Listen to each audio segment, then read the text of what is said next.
Sir मैं काबिल शर्मा और आज हम मौजूद है टूटू क्षेत्र में, जहां पर हमारे बीच मौजूद है ग्रामीण शिमला के 3 प्रत्याशी, जिनमें से बलविंदर जी जो बहुजन समाज पार्टी के हैं, वही भाजपा के उम्मीदवार की जगह से आए हैं। फिलहाल जो जिला भाजपा मंडल अध्यक्ष अभी मेहता है वो फिलहाल मौजूद है, जिसके मौजूदगी में बिट्टू वर्मा जी है जो भाजपा वरिष्ठ नेता भी है, और साथ में आम आदमी पार्टी के प्रत्याशी प्रेम जी। जानना चाहेंगे एक एक करके। जी पहले शुरुआत करते हैं बहुजन समाज पार्टी से। जी सर, आपका क्या एजेंडा है खासकर ग्रामीण शिमला के लिए?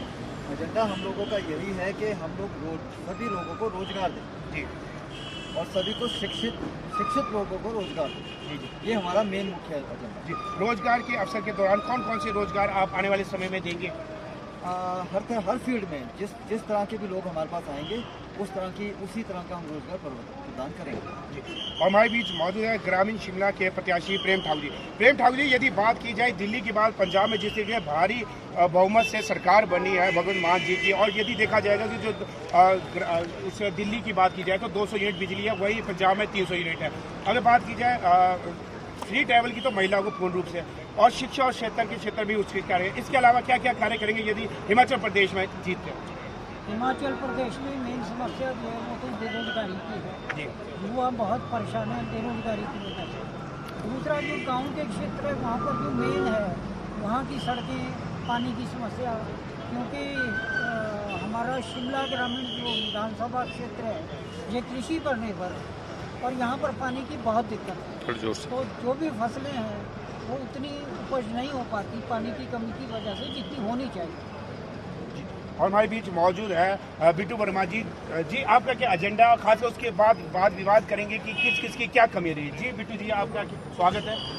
हाँ जनाब, ऐसा है कि भारतीय जनता पार्टी ने हिमाचल प्रदेश में जो ये 5 साल का कार्यकाल श्री जयराम ठाकुर जी को मिला था, जिसमें लगभग 2 साल का समय तो ऐसा निकला है जिसमें हमें जो है कोरोना की जो महामारी आई थी उसमें जो कार्य हमारी सरकार ने किया है नरेंद्र मोदी जी के आशीर्वाद से, तो मैं ये मानता हूँ कि हमने एक पूरे हिंदुस्तान में कोरोना के दौरान एक ऐसा कार्य किया है जिससे हम सभी लोग आज आप लोगों के समक्ष जो है खड़े हैं। ये बहुत बड़ा कार्य हुआ है। और बाकी रही बात यहाँ शिमला में पानी की समस्या की, तो अब जो है जब से बीजेपी की सरकार यहाँ बनी है तो उस दौरान यहाँ सैंड खड्ड से जो एक पानी की सप्लाई थी वो भी अब जो है सुचारू रूप से चल पड़ी है।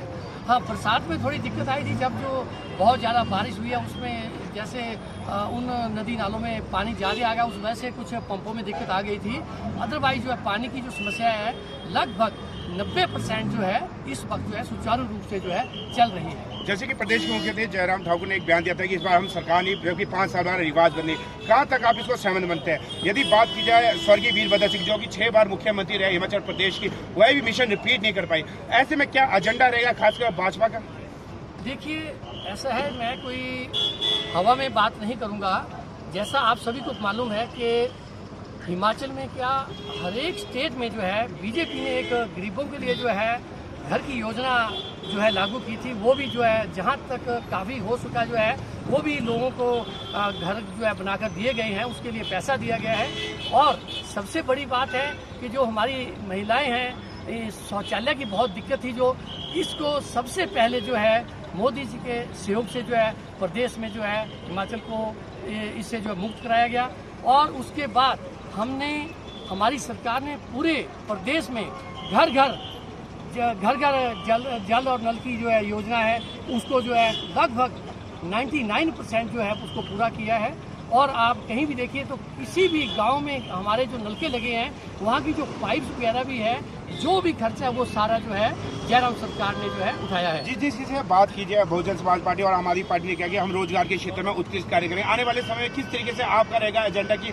जिस तरीके से अग्निपथ योजना है, अन्य पार्टी भी इसका विरोध समय समय पर कर रही है कि जिस तरीके से 4 साल के बाद व्यक्ति फिर बेरोजगार हो जाएगा, ऐसे में क्या रणनीति रहेगी खासकर आने वाले समय में प्रदेश और सेंटर की? देखिए जो अग्निपथ योजना है वो एक ऐसे समय में लागू की गई है, अगर आप उसको ध्यान से देखें, अगर आप आजकल अपने इर्द गिर्द अपने बच्चों का माहौल देखें तो एक ऐसी स्टेज है जिस स्टेज में बच्चे को जो गलत रास्ते पे जाने की जो है बहुत ज़्यादा संभावनाएं होती है। इसमें अग्निपथ योजना में वही लोग, वही बच्चे आएंगे जो अगर उस योजना में आते हैं तो वो लोग कम से कम उनका जो जीवन है वो सिक्योर है।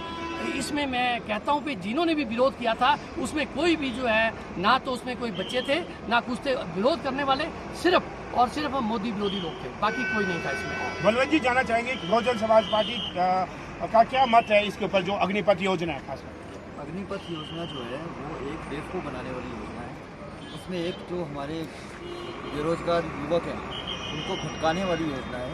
4 साल में वो छोड़ देंगे उसको, 4 साल के बाद बेचारा क्या करेगा? फिर क्या फिर दोबारा से वो अग्निपथ योजना में दोबारा से अप्लाई करेगा। इसलिए बेवकूफ़ बनाने वाली चीज़ है, इसमें कुछ भी नहीं जी। और वही जानना चाहेंगे हम आम आदमी पार्टी की प्रेम ठाकुर जी से, आपका क्या मत है खासकर अग्निपथ योजना?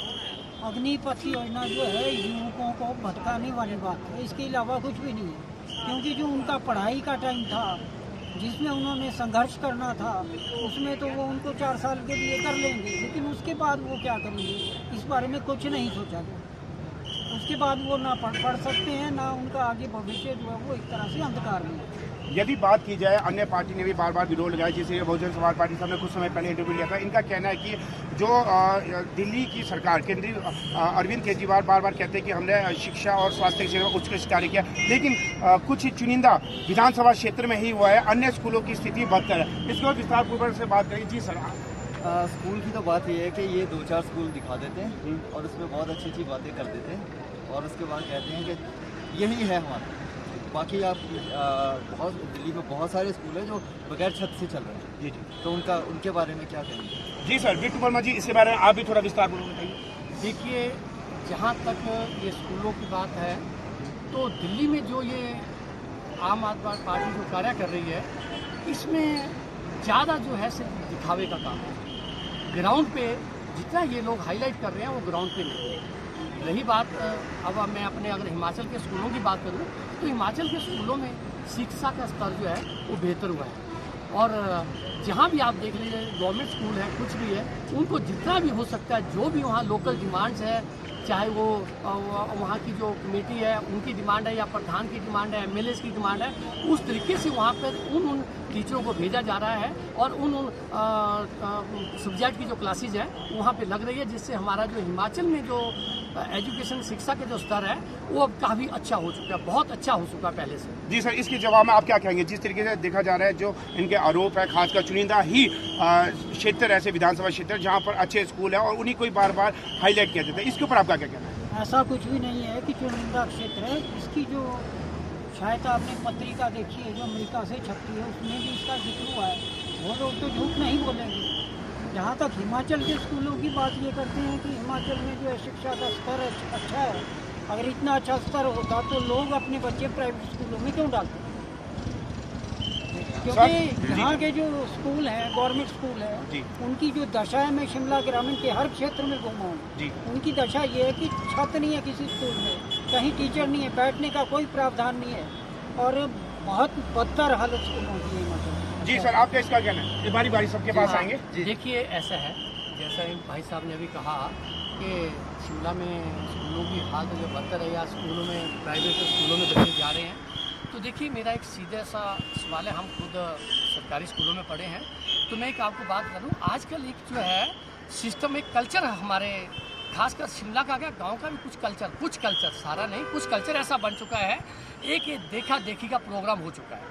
जहाँ तक आप विश्वास करेंगे तो हम देखते हैं कि मेरा पड़ोस का बच्चा जो है यार उस स्कूल में पढ़ रहा है, प्राइवेट स्कूल में जा रहा है, तो हम भी उसको जो है उसकी देखा देखी में वहाँ भेज रहे हैं। आपने देखा होगा वहाँ पे जबकि फीस का कितना बुरा हाल है, सब कुछ है। और हमारे ही स्कूलों से अगर आप मेरी बात मानेंगे तो मेरे अपने 2 भांजे हैं, वो हिमाचल में जो है उन्होंने मेडिकल में टॉप किया था और अब जो है अच्छी पोस्टों पर हिमाचल में ही पढ़े हैं, पूरा बिना उससे अपना किसी डिक्शनरी से उससे पढ़े, और उन्होंने अब जो हिमाचल गवर्नमेंट में ही वो जॉब कर रहे हैं, बिना स्पार्श से किसी से लगे हैं वो लोग ना। तो ऐसा नहीं है, बशर्ते हमारे अंदर जो है बच्चों को वहाँ पढ़ाने की क्षमता होनी चाहिए और बच्चों के ऊपर जो हमारा देख रेख और संस्कार पूरे तरीके से होना चाहिए। जिस बच्चे को पढ़ना है वो जरूर पढ़ेगा, बाकी प्राइवेट स्कूलों में हम सिर्फ देखा देखी में बच्चों को भेजते हैं। बलवंत जी, आपका क्या कहना है इसके ऊपर? जैसे मेरे आम आदमी पार्टी के भाई ने कहा कि अमेरिका में छपी है पत्रिका लेकिन जो हम घर में रहते हैं, हम इंडिया के लोग, हम घर में रहते हैं, हिमाचल के लोग, जो आदमी घर की नहीं सुनेगा वो बाहर की सुनेगा।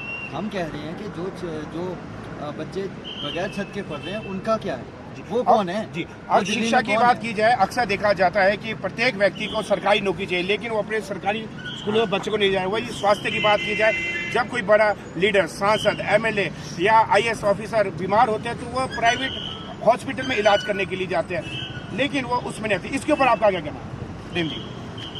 क्योंकि हमारे यहाँ के जो जितने भी मेडिकल, ये सब जगह की बात है, दिल्ली में भी ऐसा देखा जाता है, जब कोई भगवंत मान जी बीमार है सीधा एम्स पहुंचते हैं या केजरीवाल जी है।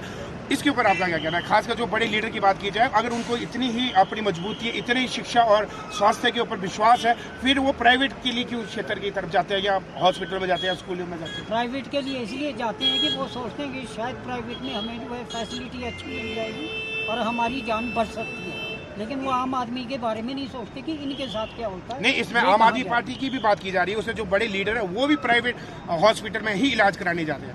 इसके ऊपर क्या कहना है? खासकर जो मोहल्ला क्लिनिक है उसमें ना जाके फिर बड़े हॉस्पिटल में जा रहे हैं, जो आम आदमी है वो तो उसमें जाता है। इसकी बात ही की जा रही है, जो लीडर की बात की जा रही है वो आखिरकार ऐसा क्यों कर रहे हैं? लीडर जाते हैं, लेकिन उसके बदले उन्होंने जो आम आदमी है उनके लिए भी सुविधा दी है। ये सिर्फ आम आदमी पार्टी की बात नहीं कि उन्हीं के लीडर बाहर जाते हैं, ये सभी के जाते हैं, लेकिन उसके तो ऐसे में क्या मजबूती की जाएगी ताकि एक विश्वास बना रहे, खासकर जो एमएलए है, विधायक है, सांसद है, जो भी है वो इसके ऊपर है। तो इस तरीके की मजबूती क्यों नहीं हमारी हिमाचल प्रदेश और पूरे देश में आ रही है? इसके लिए यही है कि जो हमारे यहाँ के मेडिकल फैसिलिटीज़ हैं और यहाँ के जो डॉक्टर हैं, अगर वो अच्छे होंगे तो बाहर से भी इंडिया लोग आएंगे। तो यानी कि आप कुल मिला के देखा जाए कि दिल्ली में जो स्वास्थ्य ये हवा वाली बातें कि अभी तक जो हमारे बड़े लीडर हैं वो अभी फिलहाल उन स्कूलों में अपने बच्चों के दाखिले लेने के ना ही फिर हॉस्पिटलों में जा रहे हैं। नहीं, हॉस्पिटलों में लोग जा रहे हैं, वहाँ पर मोहल्ला क्लिनिकों में भी जा रहे हैं, और वहाँ के जो गवर्नमेंट स्कूल है प्राइवेट स्कूलों से छोड़ के बच्चे वहाँ ज्वाइन कर रहे हैं। बिट्टू जी, आपका इसके ऊपर क्या कहना है? देखा जाए प्रदेश के मुख्यमंत्री जयराम ठाकुर ने जिसे आयुष्मान योजना सेंटर ने चलाई, उसी प्रकार हिम केयर योजना चलाई है, जो कि 1000 रुपये में 5 व्यक्ति का बीमा होता है, 5 लाख तक। इसके अतिरिक्त वो बीमा अब जो है 3 साल के लिए कर दिया गया। व्यक्ति 1000 रुपये में ये 5 लाख का बीमा 3 साल के लिए किया है। इसके ऊपर आपका क्या कहना है? देखिए, पहले ऐसा था कि स्वास्थ्य योजना कोई थी, जैसे अभी आपने देखा होगा केजरीवाल जी मुफ्त की रेवड़ियाँ बांट रहे हैं, किसी ने इसके ऊपर कोई ध्यान नहीं दिया, गरीबों के ऊपर किसी ने कोई ध्यान नहीं दिया। लेकिन भारतीय जनता पार्टी के जो हमारे नरेंद्र मोदी जी प्रधानमंत्री है, उन्होंने एक ऐसी योजना चलाई कि क्यों ना हम गरीब की सहायता कैसे कर सकते हैं। तो उन्होंने एक ऐसा कार्यक्रम चलाया, एक हिम केयर जो योजना हिमाचल की है, चाहे ये सेंटर के सहयोग से चल रही है। तो इसमें सिर्फ एक ही था कि अगर हमारा कोई व्यक्ति किसी हॉस्पिटल में बीमार हो जाता था, अगर उसके ऊपर 2-2.5 लाख का खर्चा होता था तो कोई भी इसकी जहमत नहीं उठाता था, और वो कहते थे आप दवाइयाँ लिख दीजिए, हम घर में इसका इलाज करवा लेंगे। तो इस करके उनको जो है ऐसा करना पड़ता था। लेकिन अब जो है हमारे जो लोग हैं उनका 5 लाख तक का बीमा जो है पूरे परिवार का, किसी को भी भगवान न करे कोई बीमारी होती है तो उसके लिए जो है 5 लाख तक का जो है सरकार इसका वहन करेगी। तो अब जो हमारे जो है ये बहुत बड़ी एक योजना जो चलाई है, और इसका जो है हर एक गरीब व्यक्ति, बड़ा व्यक्ति जो भी है इसका जो है लाभ ले रहा है। और आने वाले समय में भी गरीबों के लिए, मीडियम क्लास या मध्यम क्लास के जो वर्ग के जो लोग हैं उनके लिए बहुत सारी योजना जो है सरकार जो है अगले उसमें जो है लाने वाली है। जी, बलवंत जी जानना चाहिए, बहुजन समाज पार्टी आती है तो किस तरीके से स्वास्थ्य के क्षेत्र में कार्य किया जाएगा? स्वास्थ्य के क्षेत्र में तो बहुत अच्छे कार्य किए जाएंगे। जो रुके हुए कार्य हैं, जो होने चाहिए थे वो अब तक नहीं हो पाए, वो आते ही हम पूरे करेंगे। और साथ में एक जल्दी में ये जानना चाहेंगे कि क्या क्या एजेंडा है, खासकर बताइए आप। हम लोगों का एजेंडा शिक्षा स्वास्थ्य के ऊपर बहुत ज़्यादा एजेंडा है हमारा। और जो बेरोजगार लोग हैं, इस समय मैं ये ऐलान करता हूँ यहाँ से खड़े होकर कि जो बेरोजगार लोग हैं जो मुझे सुन रहे हैं इस समय, वो 22 दिन का रोजगार गारंटी मैं लेकर आया हूँ। उस गारंटी योजना के को स्कैन करें। हम एक QR कोड स्कैन करने के लिए लाए हैं, उसको स्कैन करें और हमारे अभियान के साथ जुड़ें, ताकि मैं जैसे ही सरकार के अंदर भागीदारी बनती है मेरी, मैं वो 22 दिन का जो योजना है, योजना है, मैं सारे जितने भी बेरोजगार लोग हैं इस समय ग्रामीण क्षेत्र के, केवल ग्रामीण क्षेत्र के, उनको मैं सबको रोजगार प्रदान कर सकूं। जी, बिट्टू जी आपका क्या कहना है, क्या कौन सी योजनाएं प्रमुख है भाजपा की? देखिए, भाजपा ने भी पिछले 5 सालों में भी बहुत सारे कार्य किए हैं, जो ऐसा है कि किसी भी विरोधी पार्टियों ने इसमें जो है आज तक कोई उसके लिए जो है किसी ने भी उसको अच्छा नहीं कहा। क्यों कि उन्होंने जब मोदी की बात हो, जयराम ठाकुर की बात हो, भाजपा की बात हो, उन्होंने उसको लेना ही नेगेटिव है। तो इसके लिए इनकी सोच को कुछ नहीं किया जा सकता। बाकी हमारी जो जनता है, हमारी जो पार्टी है, किसी के बहकावे में नहीं आने वाली है। हम लोग, हमारी पार्टी जिस तरीके से जो है मध्यम वर्ग, गरीब लोगों के लिए जो कार्य कर रही है, चाहे उसमें किसान हैं, हमारे व्यापारी लोग हैं, कोई भी लोग हैं, बागवान लोग हैं, उस तरीके से जो है जयराम ठाकुर जी के सहयोग से, मोदी जी के सहयोग से सभी लोगों को जो है आगे आने का मौका मिलेगा और उनकी सहायता हमेशा जो है बीजेपी सरकार जो है करती रहे। आगे में बातचीत करेंगे। जी प्रेम जी, जिस तरीके से मानसिक भी यहाँ पर आया और जो गारंटियाँ दी है, कौन कौन सी प्रमुख गारंटियाँ रही आम आदमी पार्टी को? आम आदमी की मुख्य जो गारंटियाँ रही वो स्वास्थ्य की रही है, शिक्षा की रही है, बेरोजगारी की रही है। साथ में ओपीएस भी उन्होंने जो है हिमाचल में कहा है कि हम ओपीएस देंगे। बाकी की चीज़ें हैं वो देखा देखी उनको यहाँ भी की गई। उन्होंने वहाँ बिजली फ्री की तो यहाँ भी कर दिया, इन्होंने पानी फ्री किया यहाँ भी कर दिया, महिलाओं को हाफ किया तो यहाँ भी। आखिर में एक प्रश्न ये रहेगा, खासकर जिस तरीके से हिमाचल प्रदेश की बात की जाए, भौगोलिक स्थिति के अनुसार यहाँ पर आय के सोर्स कम है। एक पर्यटन की दृष्टि में यहाँ को विकसित किया जा सकता है। यदि बात की जाए दुबई ने जिस तरीके से, आपको पता वहाँ संसाधन जिस तरीके खत्म हो रहे थे, उन्होंने अपने आप को पर्यटन की दृष्टि में एक उभर के लाया, जहाँ आज लाखों रुपए, करोड़ों की वहाँ की आमदनी है। ऐसे में हिमाचल प्रदेश की जो भौगोलिक स्थिति है, पर्यटन की दृष्टि से यहाँ पर रोजगार के अधिक अवसर रहते हैं। तो लास्ट में जानना चाहिए खासकर बहुजन समाज पार्टी से, जी यदि आपके सत्ता में आते तो पर्यटन की दृष्टि से किस तरह से रोजगार दिया जाएगा? पर्यटन में तो बहुत रोजगार है और अगर उस पर गहन अध्ययन किया जाए तो ये जो हमारा देश है ये पूरा पर्यटन के ऊपर ही है और इसमें रोजगार और पर्यटन ये दोनों मिला दिए जाएं तो बहुत अच्छा है। जी देखिए, ऐसा है कि पर्यटन के ऊपर बात की जाए तो इस वक्त भी हिमाचल में लगभग कोई जो बाहर से लोग जो है पर्यटन की दृष्टि से यहाँ पे जो अपनी आय कमा रहे हैं, लगभग मैं बोलता हूँ कोई 2-2.5 लाख लोग यहाँ पे जो है पूरे हिमाचल में ज्यादा। क्षमा करना, मैं आपकी बात कर रहा हूँ, खासकर देखा जाएगा अभी हाल ही में 2 महीने पहले की बात भी है, लगभग एक दिन में 5000 से अधिक वाहन यहाँ पर आते हैं। कुछ ऐसी समस्या देखी जा रही है, लोगों को पार्किंग नहीं मिल रही है और उन्हें वापिस जाना पड़ा। यदि होटलों की बात है, होटल भी अवेलेबल नहीं। ऐसे में आने वाले समय में किस तरीके से होटल और पार्किंग की समस्या को मद्देनजर रखते हुए उनको हल किया जाएगा ताकि अधिक से अधिक पर्यटक आए? अब कर रहे हैं। देखिए, जैसे अब ये हमारा ग्रामीण क्षेत्र है, मैं जहाँ आपको अगर मैं टूटू क्षेत्र की बात करूँ, यहाँ पार्षद के सहयोग से और स्मार्ट सिटी के सहयोग से यहाँ लगभग कोई कम से कम कोई 600 गाड़ियों की पार्किंग का जो कार्य है वो शुरू हो चुका है।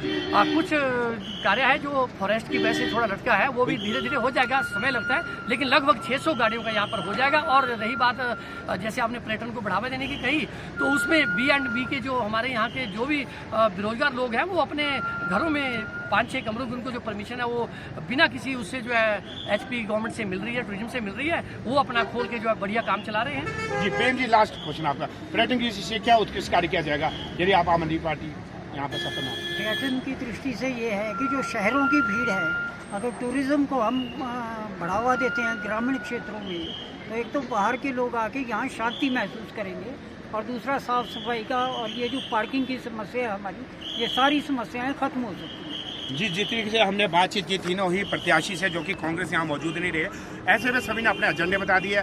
12 को वोटिंग है, 8 दिसंबर को रिजल्ट आ जाएंगे और हमारी सबके साथ शुभकामनाएं। और इस जी मैं आपके साथ एक शेयर करना चाहता हूँ। कांग्रेस, बीजेपी, कोई भी शासित प्रदेश, कोई भी हो, अब आप पीछे कैमरा देखें कितना जाम लगा, ये छोटा सा जो हम देख रहे हैं ये कितना बड़ा जाम है। तो इसको दिन में पूरा दिन खड़े नहीं तो ऐसे जाम लगा। वैसे आम जनता के लिए कि बहुत सौभाग्य की बात है। अभी कम से कम यहाँ बाजार से इतनी गाड़ियाँ निकल रही हैं, लेकिन कुछ एरिया होते हैं जहाँ पूरा दिन में एक गाड़ी भी नहीं जाती है। ये बाजार है, यहाँ हर एक चीज़ अवेलेबल है, तो हर एक आदमी को यहाँ पे सामान के लिए भी आना है, सब कुछ आना है, तो इसको हम बुरा नहीं मानते। हाँ, वो जरूर है अगर 2 घंटे 3 घंटे कोई फंस जाए तो, बाकी ऐसा कुछ नहीं, आपके सामने कोई गाड़ी खड़ी नहीं है, सब चल रही है। पिछले 75 सालों से यही चल रहा है। अब बदलाव चाहिए, अब बदलाव होगा और होगा। चलो देखा जाएगा अब जिस तरीके से 12 को वोटिंग है, 8 को रिजल्ट है, कौन सी सरकार आती है, कौन से प्रत्याशी सामने आते हैं, लोगों को किन की विचारधारा अच्छी लगती है, किन की जन कल्याणकारी योजना है। जी, सबका मंच में आने के लिए धन्यवाद।